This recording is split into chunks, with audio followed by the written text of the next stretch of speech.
How to become extremely confident in football. Have you ever stepped onto the pitch and felt your legs turn to jelly? You know that feeling. The whistle blows, the ball comes your way, and instead of excitement, you feel panic. You're thinking, don't mess this up, don't lose the ball, don't let my teammates down.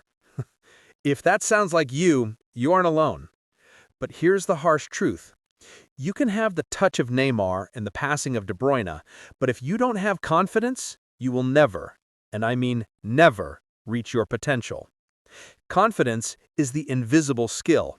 It's the difference between the player who hides behind a defender, hoping not to receive the pass, and the player who screams for the ball in the 90th minute. Today, I'm going to give you the blueprint. We aren't just talking about believing in yourself. That's cliché.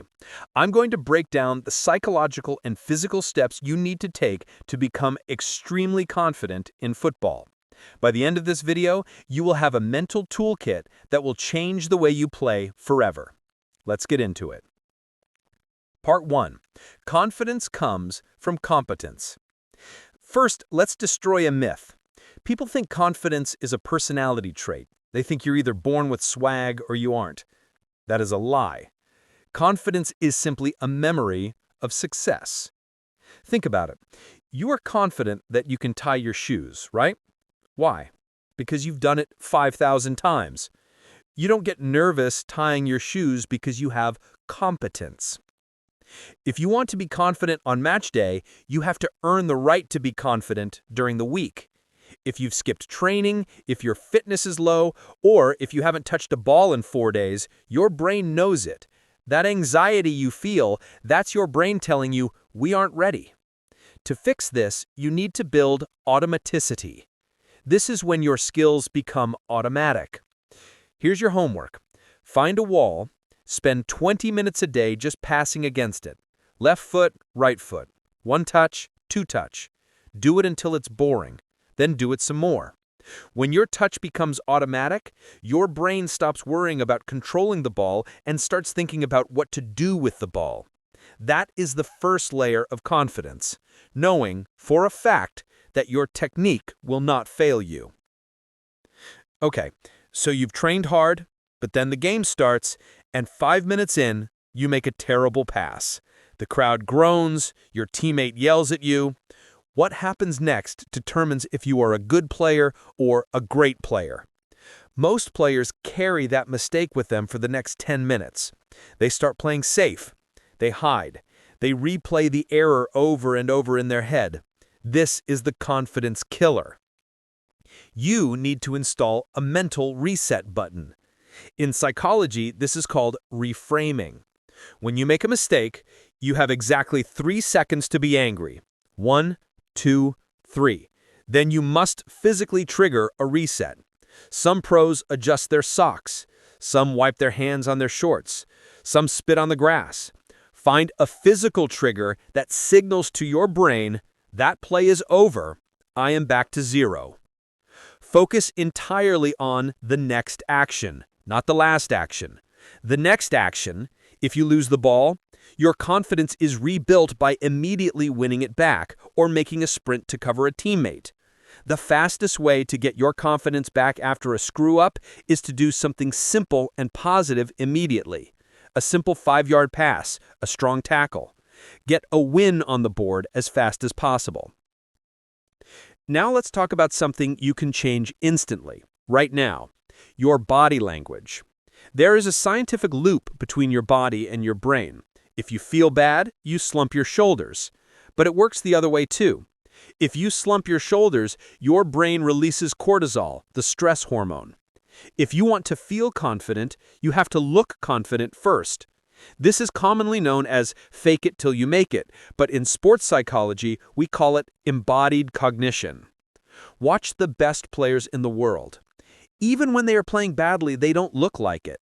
Their chins are up, their chests are out. They walk with purpose. When you step onto the pitch, I want you to act like you own the stadium. Even if your heart is pounding out of your chest, stand tall. Look your opponent in the eye. This does 2 things.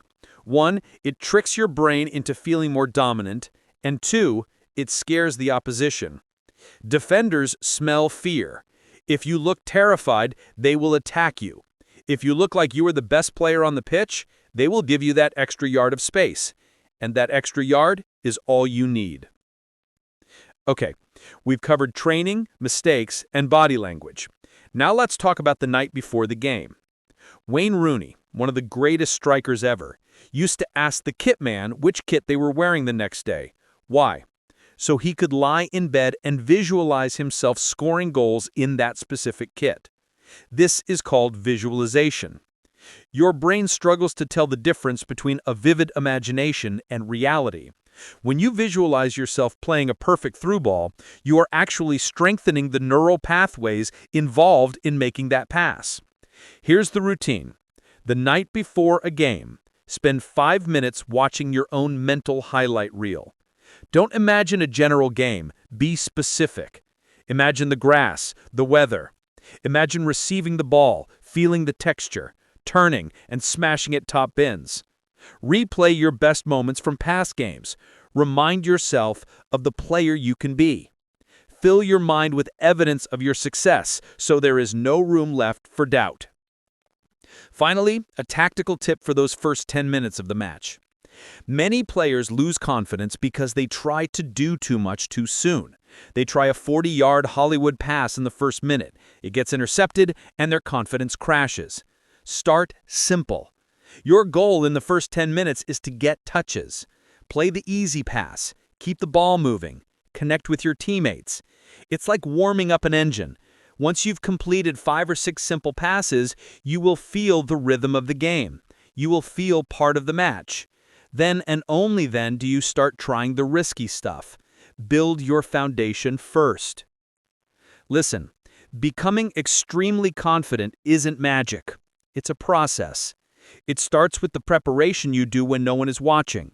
It continues with how you handle your mistakes. It's in the way you stand, the way you visualize, and the way you start the game. Football is 50% played with the feet and 50% played with the head. You have the talent, now go build the mentality to match it. If you found this video helpful, do me a favor, smash that like button. It helps the channel grow so I can bring you more training tips. And comment down below, what is the one thing that makes you most nervous in a game? Let's talk about it. See you in the next one. Now, go train.